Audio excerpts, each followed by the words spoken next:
això passa per tenir barris cohesionats, barris de primera, per tenir una Barcelona de primera.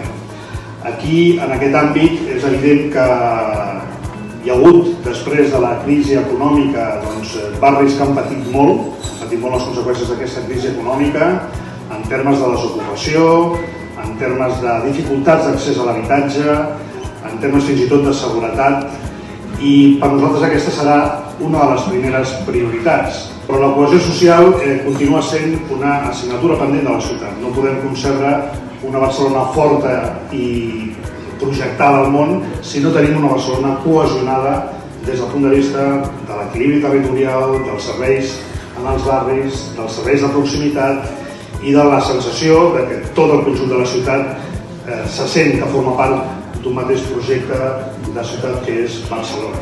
Si volem garantir el futur de la ciutat, si volem que aquesta ciutat sigui una ciutat també d'oportunitats, és molt important que també des de l'Ajuntament prestem la màxima atenció a facilitar l'activitat econòmica de la ciutat. Barcelona té un cognom que és cultura, és la Barcelona cultural. Primer perquè la cultura ens fa millors persones, ens fa ciutadans més conscienciats i més crítics, però és que la cultura també, i què us he de dir aquí a Gràcia, la cultura també articula la societat, la cohesiona, l'empodera, la fa més viva, què us he de dir aquí a Gràcia.